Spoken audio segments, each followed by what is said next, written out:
ನಮಸ್ಕಾರ, ನೀವು ನೋಡ್ತಾ ಇದ್ದೀರಾ ನ್ಯೂಸ್ ಫಸ್ಟ್. ನಾನು ರಾಹುಲ್ ದಯಾನ್. ಚಿತ್ರದುರ್ಗದ ರೇಣುಕಾ ಸ್ವಾಮಿ ಕೊಲೆ ಪ್ರಕರಣಕ್ಕೆ ಸಂಬಂಧಪಟ್ಟಂತೆ ಒಂದು ಅಪ್ಡೇಟ್ ಲಭ್ಯವಾಗ್ತಾ ಇದೆ. ರೇಣುಕಾ ಸ್ವಾಮಿ ಕೊಲೆ ಆರೋಪಿ ಅನುಕುಮಾರ್ ಅಲಿಯಾಸ್ ಅನು ತಂದೆ ಸಾವನ್ನಪ್ಪಿದ್ದಾರೆ. A7 ಆರೋಪಿಯಾಗಿರುವಂತಹ ಅನು ತಂದೆ ಚಂದ್ರಪ್ಪ ಇಂದು ಹೃದಯಾಘಾತದಿಂದ ಮೃತಪಟ್ಟಿದ್ದಾರೆ. ಅವರು ಮನೆ ಬಳಿ ಕುಸಿದು ಬಿದ್ದು ಸಾವನ್ನಪ್ಪಿರೋದು. ಹೃದಯಾಘಾತದಿಂದ ಅವರು ಸಾವನ್ನಪ್ಪಿದ್ದಾರೆ. ಇನ್ನು ಚಂದ್ರಪ್ಪ ಸಾವಿನ ವೇಳೆ ಕುಸಿದು ಬೀಳುವಂತಹ ಸಿಸಿಟಿವಿ ದೃಶ್ಯ ನ್ಯೂಸ್ ಫಸ್ಟ್ಗೆ ಎಕ್ಸ್ಕ್ಲೂಸಿವ್ ಆಗಿ ಲಭ್ಯವಾಗಿದೆ. ಮಗನ ಬಂಧನದಿಂದಾಗಿ ಖಿನ್ನತೆಗೊಳಗಾಗಿದ್ರು ಚಂದ್ರಪ್ಪ ಅನ್ನುವಂಥ ಮಾಹಿತಿ ಕೂಡ ಇದೀಗ ಲಭ್ಯವಾಗ್ತಾ ಇರೋದು. ಸೊ ಯಾವ ರೀತಿ ಅವರು ತಮ್ಮ ಮಗ ಇವತ್ತೇನು ಸರೆಂಡರ್ ಆಗಿದ್ದ, ಆ ಒಂದು ಖಿನ್ನತೆಗೆ ಒಳಗಾಗಿ ಹೃದಯಾಘಾತದಿಂದ ಕುಸಿದು ಬೀಳುವಂತಹ ಒಂದು ದೃಶ್ಯ ಇದೆಯಲ್ಲ, ಒಂದು ಸಿಸಿಟಿವಿ ದೃಶ್ಯಾವಳಿ ನ್ಯೂಸ್ ಫಸ್ಟ್ಗೆ ಎಕ್ಸ್ಕ್ಲೂಸಿವ್ ಆಗಿ ಲಭ್ಯವಾಗ್ತಾ ಇದೆ. ಸೊ ಒಂದು ಬಿಸಿ ರೋಡ್ನಲ್ಲಿ ಅವರು ನಡ್ಕೊಂಡು ಹೋಗ್ತಿರುವಂತಹ ಸಂದರ್ಭದಲ್ಲಿ ಅವರಿಗೆ ಎದೆನೋವು ಕಾಣಿಸ್ಕೊಳ್ಳುತ್ತೆ. ಆಗ ತತ್ಕ್ಷಣವೇ ಅವರು ಕುಸಿದು ಬೀಳ್ತಾರೆ. ಆ ಕುಸಿದು ಬೀಳುವಂತಹ ದೃಶ್ಯ ಇದೆಯಲ್ಲ, ಅದು ಎಕ್ಸ್ಕ್ಲೂಸಿವ್ ಆಗಿ ನ್ಯೂಸ್ ಫಸ್ಟ್ಗೆ ಲಭ್ಯವಾಗ್ತಾ ಇರೋದು. ತನ್ನ ಮಗ ಯಾವುದೇ ತಪ್ಪು ಮಾಡಿಲ್ಲ, ಅವರು ಬೆಳಗ್ಗೆಯಿಂದಲೂ ಕೂಡ ಯಾವಾಗಿಂದ ಅನುಕುಮಾರ್ ಸರೆಂಡರ್ ಆದ್ರೋ ಆಗಿನಿಂದಲೂ ಕೂಡ ನನ್ನ ಮಗ ಯಾವುದೋ ತಪ್ಪು ಮಾಡಿಲ್ಲ, ಆತ ನಿರಪರಾಧಿ, ಆತನ ಯಾಕೆ ಈ ಥರ ಹಿಂಸೆ ಕೊಡ್ತಿದ್ದಾರೆ, ಪೊಲೀಸರು ಯಾಕೆ ಬಂಧನ ಮಾಡಬೇಕು ಅಂತ ಈ ರೀತಿಯಾದಂತಹ ಒಂದು ಖಿನ್ನತೆಗೊಳಗಾಗಿ ಅವರು ರೋಡ್ನಲ್ಲಿ ಹೋಗುವಂತಹ ಸಮಯದಲ್ಲಿ ಕುಸಿದು ಬೀಳುವಂತಹ ದೃಶ್ಯಾವಳಿಗಳನ್ನ ಲೈವ್ ಆಗಿ ನೀವು ಎಕ್ಸ್ಕ್ಲೂಸಿವ್ ಆಗಿ ನ್ಯೂಸ್ ಫಸ್ಟ್ನಲ್ಲಿ ಗಮನಿಸ್ತಾ ಇದ್ದೀರಿ.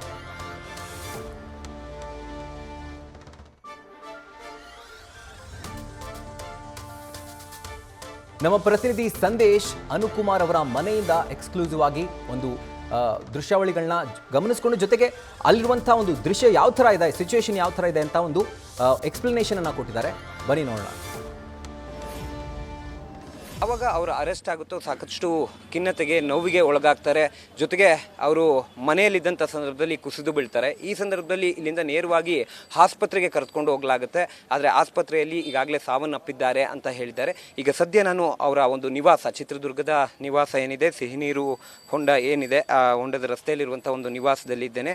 ಅವರ ನಿವಾಸದಲ್ಲಿ ಈಗಾಗಲೇ ಅವರ ಮೃತದೇಹವನ್ನು ಕೂಡ ಇಡಲಾಗಿದೆ. ಮೃತದೇಹವನ್ನು ಇಟ್ಟು ಈಗಾಗಲೇ ಹೊರಗಡೆ ಸಾಕಷ್ಟು ಜನ ಸಂಬಂಧಿಕರು ಕೂಡ ಬರ್ತಾ ಇದ್ದಾರೆ. ಇದೆಲ್ಲವೂ ಒಂದು ಕಡೆ ಆದರೆ, ಮಗ ಒಂದು ಕಡೆ ಜೈಲಿಗೆ ಹೋಗಿದ್ದಾನೆ, ಅದು ಬೇರೆ ಯುವಕರ ಸಹವಾಸ ಮಾಡಿ.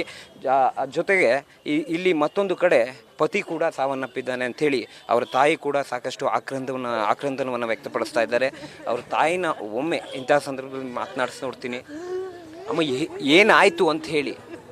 ನನ್ನ ಮಗಂದು ಹಗಲೆಲ್ಲ ಇಟ್ಬಿಟ್ಟು ನನ್ನ ಮಗ ಏನು ತಪ್ಪು ಮಾಡಿಲ್ಲ ಅಂದ ಹಂಗೆ ಹೋಗಿದ್ದಾರೆ ಸರ್. ಏನು ಹೇಳೋಣ, ನಮ್ಮಪ್ಪ ಬೆಳಗಿನ ನನ್ನ ಜೊತೆ ಚೆನ್ನಾಗಿದ್ದ ಸರ್, ಈಗಿನೂ ಈಗ ಥರ ಆಗಿದ್ದಾರೆ. ನಮ್ಮಪ್ಪನ ಪರಿಸ್ಥಿತಿಗೆ ನನ್ನ ಕೈ ನೋಡೋಕ್ಕಾಗಲ್ಲ ಸರ್. ಮಗನ ನೋಡಬೇಕು ಅಂದ ಮಗನೇ ಬರಲಿಲ್ಲ. ಏನು ಮಾಡಲಿ, ನಮ್ಮಪ್ಪ ಹೋದ. ನನ್ನ ತಮ್ಮದೇನು ತಪ್ಪಿಲ್ಲ ಸರ್, ನನ್ನ ತಮ್ಮದೇನು ತಪ್ಪಿಲ್ಲ. ಬಡವ್ರ ಮಕ್ಕಳಿಗೆ ಬೇಕಾಗಿತ್ತು ಇದು ನೋವು. ಏನು ಸರ್, ಬಡವ್ರ ಮಕ್ಕಳಿಗೆ ಕೊಡ್ಬೇಕು ನೋವು. ಇದ್ದಂತ ನೋಡ್ಬೇಕು. ಬೆಳಗಿನ ಕಿಟ್ಲಿ ಹೇಳಿ ನಮಗೂ ಅದೇನೈತೈತಿ. ಮಕ್ಕಳು ಬಿಟ್ಟು ಸಾಯನ್ ನಾವು ಇಂಥ ಪರಿಸ್ಥಿತಿಗೆ. ಇವತ್ತು ದೇವ್ರು ಒಳ್ಳೇದು ಮಾಡ್ತಾನೆ ಅವ್ರಿಗೆ. ಮಕ್ಕಳು ಬಿಟ್ಟು ಸತ್ತರಲ್ಲ, ನಾನು ಒಬ್ಬಳು ಸತ್ತು ಬಿಟ್ರೆ ಏನು, ನನ್ನ ಮಕ್ಳಿಗೆ ಯಾರು ಪರದೇಶಿಗಳವು ಹೆಂಗೆ ಮಾಡ್ತಾರೆ ಯಾರು? ನಾವಂತೂ ಇರಬಾರ್ದು. ಒಂದು ದಿವಸ ಕೊಟ್ಟುಬಿಟ್ರೆ ಕೊಡು ಸತ್ತು ಬಿಡ್ತೀವಿ ಸರ್. ಇದು ಬೇಡ. ಏನಾದರೂ ಹೇಳ್ತಿದ್ರಾ ಈ ಘಟನೆ ಆದಮೇಲೆ? ಸರ್, ನೀವು ಆಟಕ್ಕೆ ಅಂತ ಹೋಗಿದ್ದ ಸರ್, ಅವನ ದರ್ಶನ ತೋರಿಸ್ತೀವಿ ಅಂತ ಹೋಗಿರೋದಕ್ಕೆ ಈ ಕೃತ್ಯ ಆಗೋಗಿದೆ ಸರ್. ಯಾರೇನು ಮಾಡೋಕ್ಕಾಗ್ತದೆ ಹೇಳಿ. ಈಗ ನಮ್ಮ ಅಪ್ಪನೇ ಹೋದ, ನನ್ನ ಮಗ ತಪ್ಪು ಮಾಡಿಲ್ಲ ಅಂತಂದು ಬೆಳಗಿಂದ ನನ್ನ ಹತ್ರ ಮಾತಾಡಿದ್ರು ಸರ್. ಈಗಿಲ್ಲ ಸರ್, ನಮ್ಮಪ್ಪ ನನಗೆ ಇಲ್ಲ. ಏನಾಯ್ತು ಸರ್, ತಂದೆಯವ್ರಿಗೆ ಈ ವಿಚಾರ ಗೊತ್ತಾಯ್ತಾ ಅಂತ ಹೇಳಿ? ತಂದೆಯವ್ರಿಗೆ ವಿಚಾರ ಗೊತ್ತಾಗಿ ನನ್ನ ಮಗ ಅಂತನಲ್ಲ ಅಂತಂದು ಎದೆ ನೋವು ಬಂದು ಹಾರ್ಟ್ ಅಟ್ಯಾಕ್ ಆಗಿ ಅಲ್ಲೇ ತೀರ್ಕೊಂಡಿರೋದು. ಅವ್ರು ಸರೆಂಡರ್ ಆದ್ಮೇಲೆ ಆಗಿದ್ದು ಅಥವಾ ಸರೆಂಡರ್ ಆದ್ಮೇಲೆ ನನ್ನ ಮಗ ಅಂತನಲ್ಲ ಅಂತ ಎದೆ ಹೊಡ್ಕೊಂಡು ಹಾರ್ಟ್ ಅಟ್ಯಾಕ್ ಆಗಿ ತೀರ್ಕೊಂಡು ಹೋಗಿರೋದು. ಸಂಜೆ ಸರೆಂಡರ್ ಆದಾಗ ವಿಚಾರ ಗೊತ್ತಾಯ್ತು ಸರೆಂಡರ್ ಆಗಿದೆ ಆಗಿತ್ತು. ಎದೆ ನೋವು ಅಂತ ಕಾಣಿಸ್ಕೊಂಡ್ರು. ನಾವೆಲ್ಲ ತೋರಿಸ್ಕೊಂಡು ಟ್ಯಾಬ್ಲೆಟ್ಸ್ ಕೊಟ್ವಿ. ಇವಾಗ ಹಿಂಗೆ ನಡ್ಕೊಂಬರ್ಬೇಕಾರೆ ಅಲ್ಲೇ ಬಿದ್ದು ಹಂಗೆ ತೀರ್ಕೊಂಡು ಹೋದ್ರು. ದರ್ಶನ್ ಅವರ ಅಭಿಮಾನಿ ಅಲ್ಲ, ಹಿಂಗೆ ಕರ್ಕೊಂಡೋಗಿ ಮೋಸ ಮಾಡಿರೋದು. ಬೇರೆಯವರು ಈ ರಾಘು ಅವರೆಲ್ಲ ಗೊತ್ತಿತ್ತ ಇವ್ರಿಗೆ? ಗೊತ್ತಿಲ್ಲ ಸರ್ ಅವರಿಗೆ. ಮನೆಗಿದ್ದ ಅವನು ಮನೆಗೆ ಆಟೋ ಹೊಡ್ಕೊಂಡು ಮನೆಗಿರ್ತಾನೆ, ಎಲ್ಲೂ ಹೋಗಲ್ಲ. ಇವಾಗ ಅವನಿಗೆ ಕರೆಸ್ರಿ, ತಂದೆ ಮುಖ ನೋಡ್ಬೇಕು, ಅದು ಅನುಬೇಕು ಅಂತಿದ್ದ ಮಗನ ಮುಖ ನೋಡ್ಬೇಕು. ಅವನಿಗೆ ಅಪ್ಪನ ಮುಖ ನೋಡೋದು ಬೇಡ, ಒಂದ್ಸತಿ ಕರೆಸ್ರಿ ನೋಡ್ಲಿ. ಇದು ಅವರ ಆಪ್ತರ ಮಾತು. ಅಂದರೆ ಈಗಾಗಲೇ ಅವರ ಪೋಷಕರ ಬಳಿ ಕೂಡ ನಾವು ಮಾತನಾಡಿದ್ವಿ. ಅವ್ರ ಪೋಷಕರು ಕೂಡ ಅದೇ ಹೇಳ್ತಾ ಇದ್ದಾರೆ.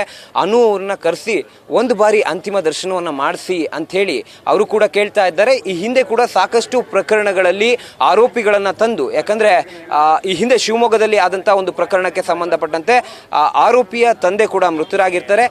ವೆರಿ ನೆಕ್ಸ್ಟ್ ಡೇ ಅಂತಿಮ ಸಂಸ್ಕಾರಕ್ಕೆ ಅಥವಾ ಅಂತಿಮ ದರ್ಶನಕ್ಕೆ ಅವರನ್ನು ಕರ್ಕೊಂಡು ಬರುವಂಥ ಕೆಲಸಗಳಾಗಿದ್ವು. ಹಾಗಾಗಿ ಇಲ್ಲಿ ಆಪ್ಷನ್ಸ್ ಇದೆ, ಕರ್ಕೊಂಡು ಬರೋದಕ್ಕೆ ಆಪ್ಷನ್ಸ್ ಇದೆ. ಹಾಗಾಗಿ ಇದನ್ನು ಯಾವ ರೀತಿ ಪೊಲೀಸರು ಪರಿಗಣನೆಗೆ ತೆಗೆದುಕೊಂಡು ಕರ್ಕೊಂಡು ಬರ್ತಾರೆ ಅನ್ನೋದನ್ನ ಕಾದು ನೋಡ್ಬೇಕಿದ್ದಾರೆ.